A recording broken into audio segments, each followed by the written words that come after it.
This is Pet Life Radio. Let's talk pets.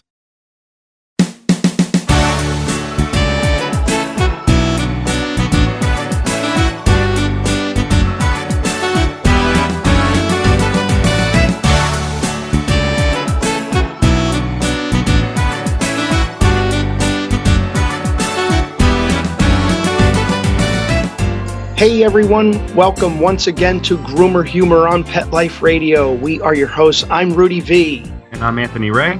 Thanks for tuning in once again, guys. We want to really thank our following out there, all 13 of you. We really appreciate you guys listening in on our shows.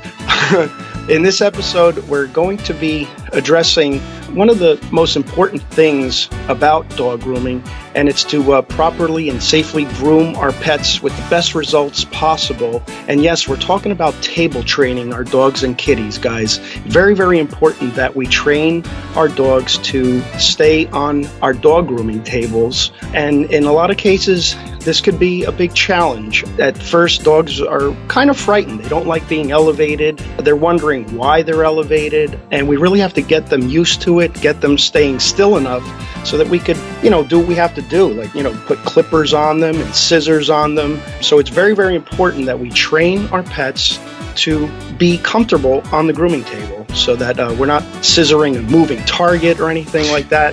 Right? You don't want to accidentally castrate your dog.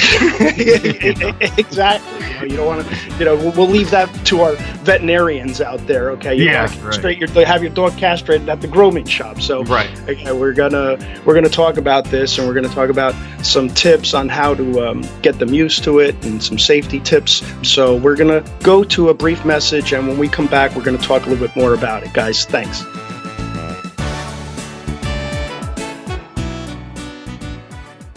Molly, here's your dinner. Zeus, that's not your food. Don't let that happen to your precious cat. Elevate your cat's eating experience with the Cat Tree Tray. The Cat Tree Tray keeps your cat's food off the floor and conveniently located on the cat tree. It's the perfect way to eat.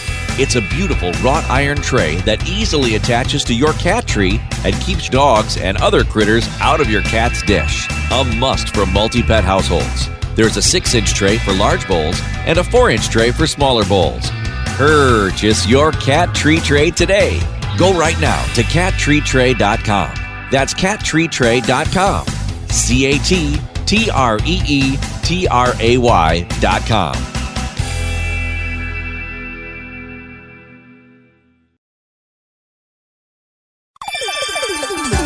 Let's Talk Pets on PetLifeRadio.com.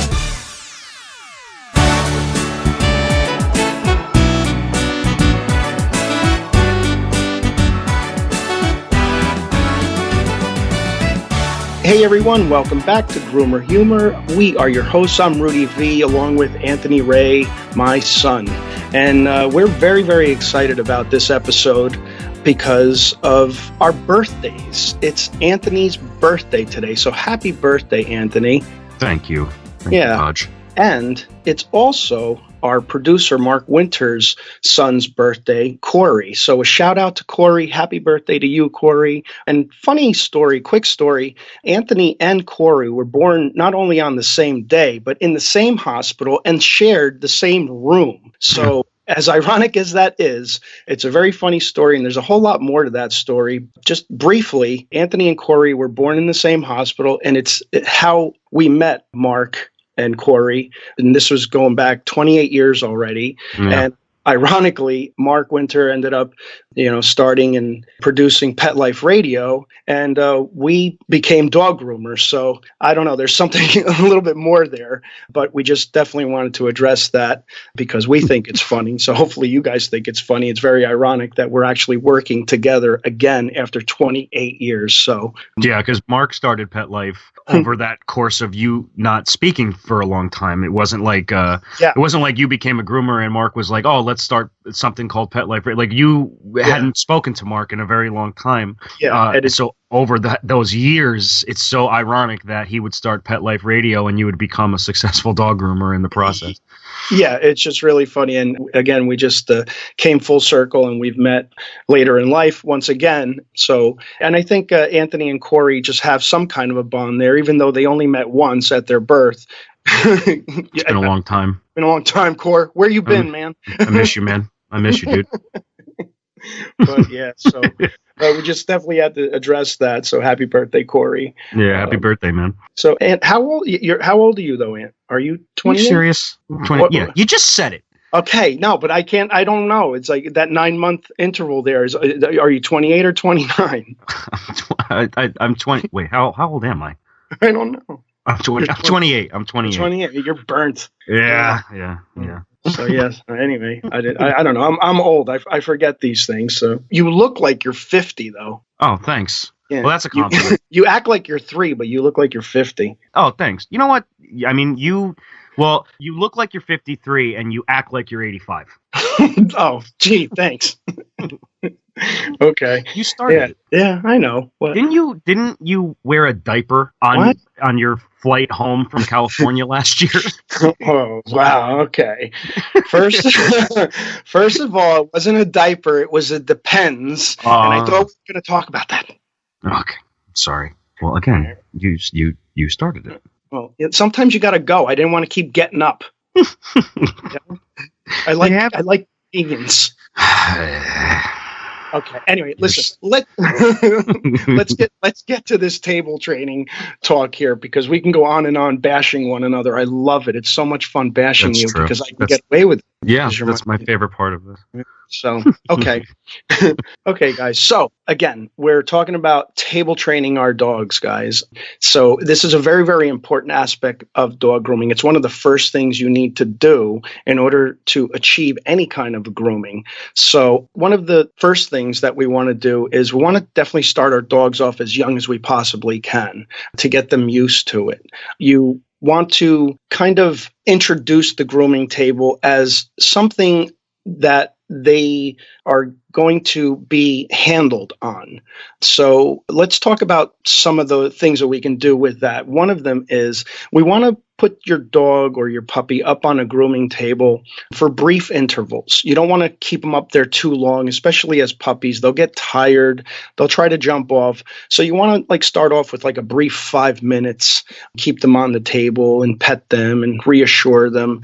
And then, go to 10 minutes and 15 minutes. And you want to do this every day. So you want to get them used to it as quickly as possible, but also as efficiently as possible. And you don't want to scare them out of it either, because that can happen too. We feel as groomers that grooming tables should be at home. I feel that if you're a pet owner, that you should have a grooming table at home, especially if you have a very high maintenance dog, such as a Bichon, a Maltese or something like this. You definitely want to have a grooming table so that you can teach your dog how to stand on a grooming table prior to them even going to a grooming shop, because this way they'll be used to it. It's kind of like teaching your son or your daughter the ABCs before they go into kindergarten. Yeah, give them a leg up. Yeah, give them a leg up. Right, exactly. Give them a leg up. So that this way, by the time they get to the grooming shop, they're already used to it. They kind of know, hey, this is a grooming table. This is where I get handled, and this is where, they check my ears and they check my paws and they inspect me. And so, bonus, if you at some point introduce your puppy to your groomer, and you mix that with introducing your puppy to the grooming table at home, then when you finally do take your dog to get groomed for the first time, they're going to know the groomer and they're going to be used to the table a little bit more. So it's it could really help. Right. It definitely can help. And again, we feel anyway that households especially should have grooming tables. And, you could check out, we're going to be putting out a lot more grooming table videos on our YouTube channel. It's Grooming by Rudy on YouTube, because it's not something that we could address in one 30-minute show here, because there's so many. Yeah, there's too many. There's too many aspects of teaching them to behave on the dog grooming table. But let's talk about some of the safety features before we even get into teaching them. Definitely, right off the bat, guys, you never, ever want to leave a dog or a cat unattended on a grooming table. So you always want to be standing right next to them. This is very, very important. You don't want them jumping off. You don't want them hanging themselves on the noose. As grim as that sounds, it's very, very important that you stay right next to them and always have a hand on them so that they're never hurting themselves. You definitely don't want too much slack when we're using a noose. One of the things that we do use with a grooming table is a noose, and we put the noose around the dog's neck, not to hang them, just to keep them stable on the table so that they're not jumping off. Dogs do not land well, unlike cats. When a dog falls off of a grooming table, there's a good chance he's going to shatter his hip. He may, break a rib. Dogs are just not designed to fall like a cat does. Yeah, if your cat falls off the table, the biggest problem is going to be it's going to find the nearest crevice and it's going to go in there and you're never going to be able to get it out. A poor dog falls off the table, it's what you just said. It's going to be hurt bad. Yeah. So you have to be alert. And, it's not the best time to be on your phone or anything, YouTubing, how to practice your whip and nay or anything like that. Yeah, definitely. You want to be alert. You don't want to be, practicing your moonwalking or anything like that. Or, right. YouTubing how to break dance. Yeah, how to break dance. Yeah, you definitely. So again, you definitely have to be alert. This is very, very important, and it needs to be addressed because all too often, it's one of the most common injuries is a dog falling off of the table in the grooming shop. So this is why we're addressing this issue so that we could do it efficiently and safely. So you're always there. You're never leaving them unattended. And again, now the noose is connected to what's called a grooming arm. That it's like an L-shaped arm that attaches to the table, and the noose is attached to that arm, and it's also attached to your dog around the neck usually. Now, you don't want too much slack because let's just say, for example, a small dog does go to jump off of the table. If there is slack in that noose, too much slack, you can snap that dog's neck. And you really, really want to be careful. And at the same time, there can't be too much tension on it either where you're hanging the dog. So it has to be just right. And the way to do that is to adjust the grooming arm to the height of the dog, where the dog is comfortable with it being around his neck, not choking him, and again, not too much slack. So you have to test it with your dog's individual size. Another thing I want to mention is you never, ever put a noose around a cat's neck. You should really not noose cats at all, if possible. If you do have to noose a cat to groom them, you want to put it around their chest area, kind of like under their armpits and around their chest. Cats' necks are very, very fragile. You never want to put a noose on a cat. Right. And like you said, that you don't have the same fear. If the cat does fall off the table, God forbid, it's most likely not going to get hurt. And the cats usually lay down on the grooming table anyway, so you don't have the same risks as far as falling with cats. Right. And you know what? That's a good observation. Cats lay down. And in the beginning, the dogs tend to lay down a lot too. Yeah. So again, this is where the training process comes in, where, you're kind of lifting them up with your arms and you're trying to get them to stand up on this table. And you can do this by just constantly doing it and practicing every day and just repetition. And as they stand and they stand still, praise them. You might even want to give them a treat. You can use treats. Again, we're talking about training. This is a part of grooming that requires training. So it's kind of like obedience training, but on a grooming table. But you don't want to overpraise the dog either, because if you overpraise them on the grooming table, they're going to think it's playtime. Yeah. And they're never going to stand. They're just going to associate, I go on the grooming table and I act up and I play and and you're not going to have much luck grooming the dog while he's in play mode. Yeah. This is why this is so important, because it's difficult. It's not something that just happens overnight. That's why you said you have to do it every day in intervals, get more into it. It's hard to find the healthy medium between playtime and don't worry, the grooming table's good, but also it's time to focus because we do have to cut your hair now and you have to stay still also. So it's difficult. Right. You want to give a positive experience, yet, have the dog stay still and be welcoming to the grooming. And it takes time. Sometimes you get lucky. Sometimes you can pull it off in one grooming session. I've seen puppies be that good. As a matter of fact, our puppy Westie video, that was her first time. Yeah, that was a couple weeks ago. Yeah, that was a couple weeks ago. That was her first time, and she did phenomenal. I was amazed by that. Yeah, it's not always the case. In most cases, it takes a lot of grooming sessions to get them to stay still enough on the grooming table. That's why we're kind of stressing the importance of doing it at home. And they all learn at different levels. They're all different. Anthony still pees the bed sometimes. I mean, so he's a slow learner. Yeah. But nevertheless, he is getting it. That's right. I'm a late bloomer. I bloomed late. Yeah, you'll be wearing diapers too someday. Don't worry about it, son. Well, it depends. Yeah, right. Whatever you 28, 29. But yeah. 28, 29. You are. You know what, Dad, I could have told you I was 32 today and you would have been like, "Oh, happy birthday." Happy birthday. I love you, man. I can't believe you're 32 already. I can't believe you're 32. Here's $100. Here, stop asking me for money, man. What is it that you wrote in my card today? You said, "You're the smartest person I know, but you just do it in a really dumb way." Exactly. That's how I see you. If there's a long road, that's the road you're taking. Yeah. But dogs are no different. Some dogs learn very quickly. Some dogs, it takes a very long time. I've had dogs where they're just starting to get table trained after a year and a half, 2 years.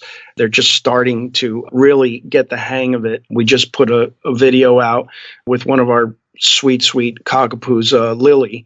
Oh, Lily. She's adorable. She's adorable So little sweet. cockapoo. And she was never really bad on the grooming table. She was always good. She just always, just so excitable and playful. All she ever wanted to do was play. But if you check out that video on our YouTube channel, you'll see how great she is at it now. All you have to do is prop her up and she stands like a statue. Right. And she's just one example of how easy it is or how difficult it is to get the dogs to stay still on the grooming table. Yeah. And then also we want to talk about different types of dogs, different breeds. Some breeds actually do a lot better than other breeds on the grooming table. For example, like your terriers, your schnauzers, schnauzers, I don't know, just in my experience, they really don't like being picked up at all. No, I met one schnauzer that likes to be held. Yeah. In my entire life. Yeah, as far as grooming shops, we're not talking about at home or anything like that. But just as far as grooming shops, schnauzers tend to not do that great on the table. Larger breed dogs don't do that well on the grooming table. It's another thing you don't want to do. You don't want to wait until your dog if you have a golden retriever or a lab, you don't want to wait until they're 90 pounds to put them up on a grooming table. You know what I mean? Yeah. Let's start to introduce them to it now. Because from the dog's perspective, it's kind of like you're balancing a cinder block on a toothpick or something. It's you want to get them used to it at a very, very young age. Like some dogs, like Bijans, Maltese, Shih Tzus, they tend to do a little bit better on the grooming table because they're smaller, they're used to getting held, and they're not terriers. I mean, terriers are terriers for a reason. They're territorial. They like being on the ground. Yeah. So. Because you mentioned schnauzers before, and I really, like I said, I've only ever, and I don't know how they are like at home, like you said, but I've only, those kinds of breeds, like they prefer not to be like in your arms for some reason. Right. They prefer to be low to the ground. And schnauzers, I've always noticed, like especially schnauzers, because I think it was Tommy, that schnauzer, that little schnauzer we do, Tommy. For some reason, he loves being held. He does. Yeah. We're not taking anything away from the schnauzer. We're not saying that they're not affectionate or anything like that. It's just an observation. Yeah. Right. And it's not just schnauzers. It could be like a Cairn Terrier. Most of your terriers, they tend to not do as good as some other breeds on the table, or they just may take a little longer to table train. And again, even your large breeds, they don't do as well as some of the smaller breeds, like your Yorkies. Kind of goes what you were saying too. You don't want to wait till your dog is 90 pounds or whatever. That's basically that's you saying, all right, you're 2 years old. Aren't we supposed to do this grooming thing or something like that? Right. No, Yeah. no, don't. Yeah, exactly. Again, and that's what we're trying to address here. One of the big common mistakes is that you're just waiting too long. Yeah. Right. And I've seen dogs that have been rescued that have never been groomed, or maybe have been groomed, very, very infrequently, and are kind of desperate for a grooming. Those dogs tend to do really great on the grooming table because they just want to get the hair off of them that's been on them for the past 2 years, Mm-hmm. And we've seen that too. But we're just really stressing the importance of getting them used to this grooming table here, because it's very, very important. It's where it starts. You can't do much unless they're standing still and at least allowing you to groom them, So what we're going to do is we're going to go to a brief break once again, and we're going to come back and we're going to talk about some tips on how to achieve them staying on our grooming tables. Okay, guys. All right, we'll be back right after this break. We'll be right back right after these messages. Stay tuned. You think that you're rescuing them, but honestly, they're going to end up rescuing you. You don't know what they've gone through, and they're not going to be perfect. And they are so happy that you are taking a chance on them to be a part of your family. I urge you to go down to your local shelters, pounds, dog rescues, foundations, you name it, and rescue a dog. Once you get your rescue dog, you should definitely order some Dinovite. Go online and order it. DINOVITE.com. Dinovite. It's awesome stuff. 90 days of Dinovite will make your dog a happy dog. It will help them with their overall health. You don't need to spend thousands on vet bills. Dinovite is the best thing that's ever happened to my dogs, besides me, of course. Call 859-428-1000. 859-428-1000. DINOVITE.com. Let's talk pets Let's talk pets on Pet Life Radio. Pet Life Radio. PetLifeRadio.com.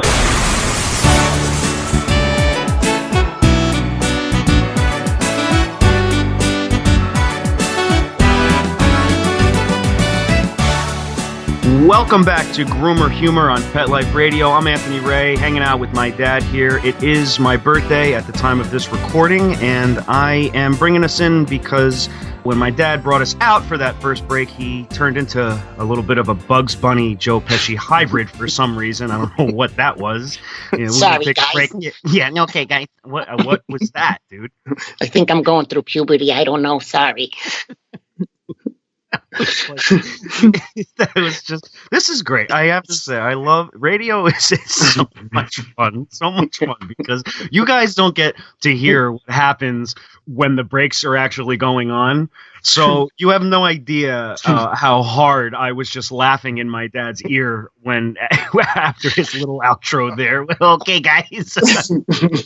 Oh man, it's just funny. We you know what we have to do? Like when we've been doing this for a long time, we have to compile like a montage of all of our screw ups. Oh wow, that we do. It's going to take a lot more than a half an hour. Then our montage is going to be long. We're going to have a long montage of screw ups, especially with like outros like that. Not that I'm like some amazing radio guy, but you got to hand it to Mark Winter, our producer. You really do, because he's working magic with us. Yeah.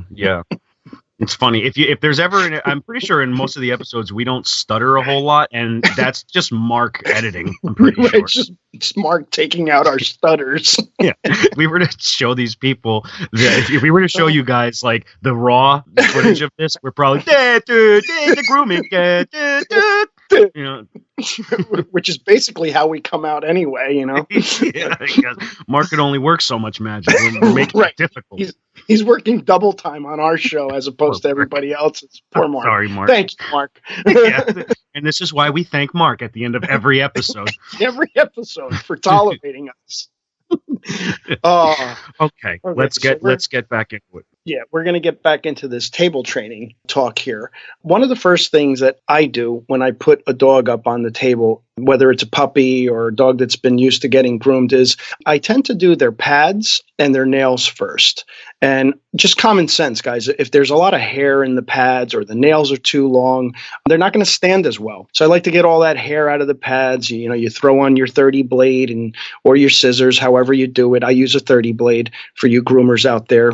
I get all of the hair out of the pads and I'll clip the nails. This way they're getting more traction on the table, and they tend to do a lot better just by kind of making their feet feel more comfortable on the grooming table. Even though most of the grooming tables do have a rubber top to them, the dogs can still slip off, and so you definitely want to give them as much traction on the table as you can by doing the pads and the nails first. Everybody has wood floors now, too. So at home, it helps your dog. Exactly. Yeah. The importance of doing pads. And this almost on every breed, except most of your short-coated dogs. You don't have to worry too much about that. But it could be any golden retrievers, especially. I've seen Goldens have so much hair coming out of their pads. It's almost like they have skis on their feet. You got to get that hair out so they're not, slipping all over. So they're not ice skating across the parking lot. Right. No, I've seen that happen too. It looks funny, but it's not funny because they could break their hip, they could fall. It's funny sometimes when dogs fall, but it's not funny because they make that grunting sound. It looks funny, but then you go, right. You know what it is? It's the same thing as watching cat fail videos. You're gonna laugh, but the poor thing. Like, he thought he had that jump, and he misread it, and thought he had it. Don't get me started on cat fail videos. We said this in past shows, and just the thought of cats doing what they do cracks me up. Again, guys, go on YouTube and just watch cat fails. Cat stuff, man. You know what it is? It's because cats, they get embarrassed because cats are so perfect all the time, and they know it. They know they're capable of these amazing things. So when they screw up, they like, you ever see? They look at the camera. They're like, did anybody see that? No, that's how I planned it. Like, what the, Unlike our dogs, they're used to it, like they're just cumbersome and clumsy and fell again, they're laughing. Did you ever see the video of I think it was a French bulldog. He would run full speed at the ball, and the ball would launch him in the air, and he was like it was like, dude, how are you not hurting yourself? He was doing flips in the air. He was hitting the ball so hard, but the dog loved it. I don't know. Yeah. The amazing agility of our dogs and cats, and the humor and the joy and the laughter that they bring to us is the reason why we have them, I guess. So we just wanted to again stress the importance of table training. If you guys can afford it, go out, get a portable grooming table. They're as low as $60, I think. I've seen them, right, Anthony? They're about that. Not including the grooming arm. I think the grooming arm might be like an extra $20, $29, $30, $20 to $30. And the noose is very inexpensive. I think it's only about $5 or something like that. But if you can afford it, get yourself a dog grooming table so that you can have it at home. You could set it up in your basement, in your laundry room, or they're portable. You can even set it up in the living room or something like that. You might want to keep it away from the kitchen where you're handling food or anything like that. But just to have one, get the dogs used to it, put them up on it, inspect them. You can just put them on, and it will make it easier for you to look at their undersides and check their ears, check their feet. Definitely check their ears, especially their ears. I think the last time we cleaned out Anthony's ears, we put out so much earwax that we were able to make a scented candle with it. Wow, man. Yeah, I'm sorry. It's just too easy, man. It's just. But what scent should we call it? Why don't we call it? Or we could call your scented candle Hurl. Yeah. Hurl of yesteryear. Hurl of yesteryear. I'm sorry. I know. You're right. You're right, man. I'm telling you, I wear wool hats. My ears are always covered. I don't know what's going on in there. You're a scruffy guy. I am. If you were a dog, your name would be Scruffy. Here's the thing. I hustle with everything else. I hustle with YouTube. I hustle with this radio show. But when it comes to my own body, right? my hygiene, Your my hygiene? haircuts. Carly, if you're listening, I know I haven't called you in months. I didn't change, hairstylists, or I'm lazy. I'm sorry, Carly, if you're listening to this. I'll come in and see you soon. I promise. You have a lot of work to do. Well, I get lazy with everything else. Well, you know what? You pull it off well. You still look good. You're a little funky at times, but you still look good. I have to hand it to you. I do bring. I think I like to believe that I bring a special style of BO to the party. To the table. If anybody needs grooming, it's you. You need grooming. And I admit that. Anyway, so, oh man, nobody's ever going to want to meet me. No, they're going to want to meet you. Due to that, I want to see if he really stinks. Wow, they're right. He does stink. Wow. He does have earwax popping out of his wool hat. Ugh. Oh no. Okay. So anyway, we just definitely feel that everyone should have a grooming table. And again, so we can inspect our dogs properly and get a better look at them and get them used to being handled on the grooming table. Again, like we said earlier, you don't want to make it playtime. You want to make it where, the dogs start to catch on and say, oh, okay, when I go up on the table, that's where I get checked, and they look in my ears and they look at my belly and introduce the brush to them. You could start doing brief brush outs with your puppies on your grooming table. If you feel like you're up to it, taking it a little further, you can do some ear cleaning. Definitely, check out our videos though, or look up how to clean dogs' ears, because there is a safety and a lot and techniques with ear cleaning as well. Don't stick a Q-tip in your dog's ear. Watch our videos. Go to Grooming by Rudy. We have an ear cleaning video on there as well. You don't want to dig too deep, all that stuff. But be careful with it. You have to be careful with all this stuff, guys, because it's tedious and you really have to know what you're doing and become practiced at it as well. So you're even going to become practiced at training your dog on the grooming table. You'll learn your dog's habits. Don't be surprised if your dog does try to jump off right away. So it's going to be part of your job to kind of keep them on the table and say, good dog or good girl, good boy, stay. And, using basic commands such as stay and stand and sit. You want to use basic commands on the grooming table to get them used to it. It's important. It's like it's got to be a thing that people know when you get a dog. Just like you have to house train them, you got to table train them. It's got to be part of the list of things to do when you get a pet. It's part of it. It's very important. It is, and I think that through the years it's been very overlooked as far as grooming, because grooming is it's a vital part of your dog's life. You're going to get your dog groomed at least, once every 5, 6 to 8 weeks. So it's a very, very vital part of their life. And it's something that has to be taught to them. And the first thing that has to be taught is standing on the table and being obedient on the table so that you can achieve any kind of a grooming. If a dog is trying to jump off the table or just moving around, you're not going to be able to give them a haircut, a proper haircut anyway, or a safe haircut. So, and again, this is up to the owner. You guys, you owners out there, I think you need to start them young and get them used to it prior to, your groomer visit. It's going to benefit your dog and your cat too, whether you bring them to the groomer or to the vet.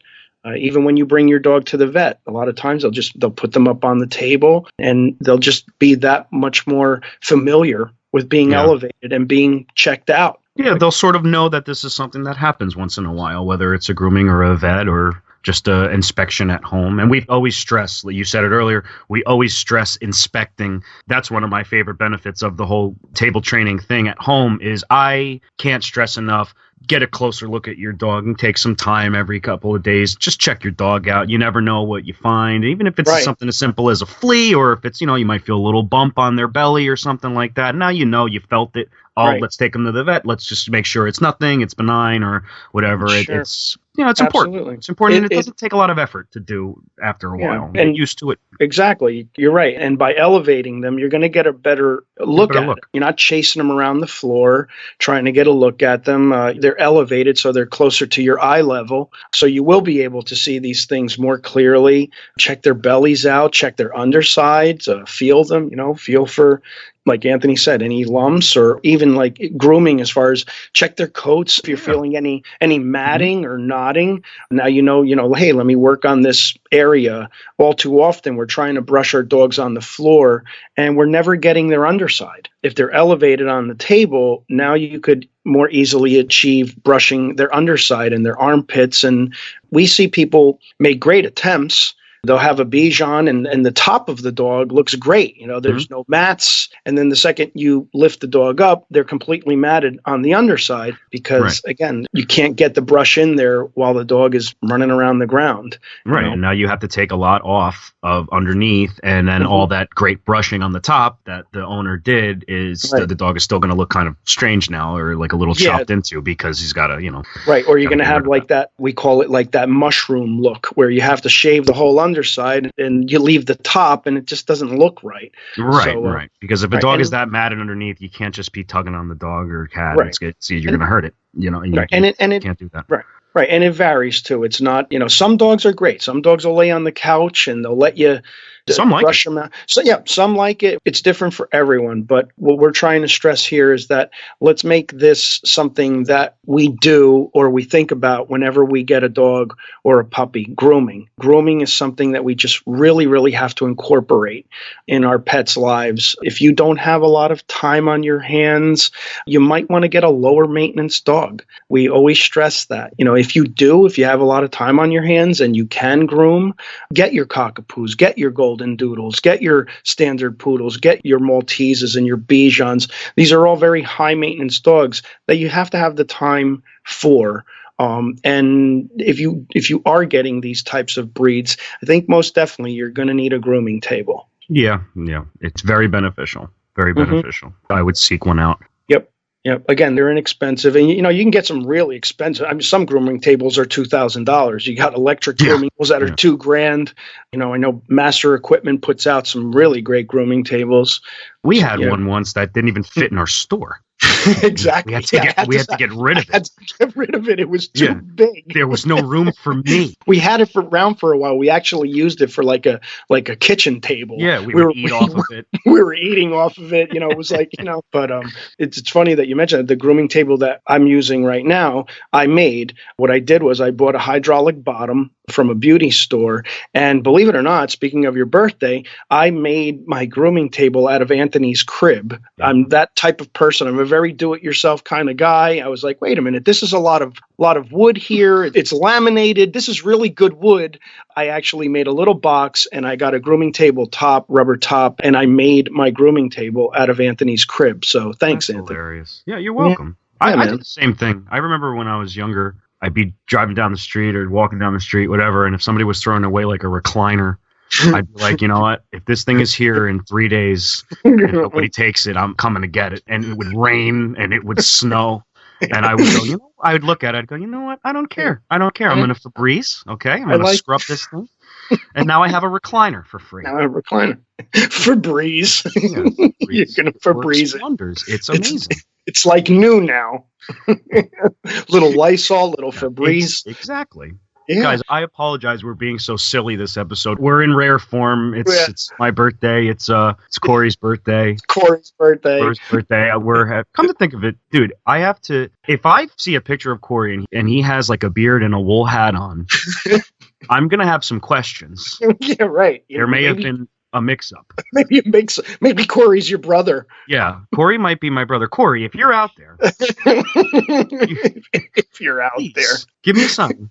He is out there. He's in Mark's studio. Yeah, he's in Mark's studio. And Mark might be my dad. That would explain a lot of things. That would explain everything.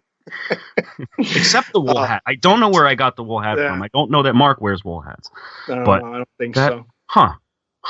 Mark just hasn't reduced himself to your level just yet. I don't think. No. Mark lives in Florida. He doesn't really need a wool hat. Corey lives there too, but that's what I mean. If Corey has one on, then I have some questions. Mark might be we think about this even before we started talking to Mark again. I've thought about it every year. It's like, I wonder how that guy is, Mark. Yeah. The guy we met at at the hospital. I wonder how that guy is. Well, now we know. Yeah, now we know. Full circle, like I've always known about Mark. You used to tell me all the time, "Oh yeah, it's great. We met these people the same day." I've always known the story, but I never met Mark until I was 32. Apparently, it was just meant to be. Oh. All right, yeah, guys. So, what do you think? I think we might be running out of time. So, yeah, we just wanted to recap safety. Right? Safety on the grooming table. Never leave your dog or cat unattended. Never put a noose around a cat's neck. Always make sure that the noose is not too much slack and not too taut at the same time. And just take it day by day. This is something that you should do every day. It takes time. It doesn't happen overnight. Just keep putting them up on the grooming tables and get them used to being up on the table. But again, just stressing that safety. Guys, don't ever leave them unattended, okay? Yep. Yeah. Thanks so much for stopping by, guys. As always, we'd like to thank our producer and possibly my father, Mark Winter. Thank you so much, Mark. If you haven't already, head on over to our YouTube channel. It's called Grooming by Rudy. That's Grooming by Rudy on YouTube.com. Leave a comment, like, share, subscribe. We want to hear from you guys. You could also like Grooming by Rudy on Facebook. Follow Grooming by Rudy on Instagram. It's been an absolute pleasure. Until next time, take care of yourselves and your pets. Let's Talk Pets, every week on demand, only on PetLifeRadio.com.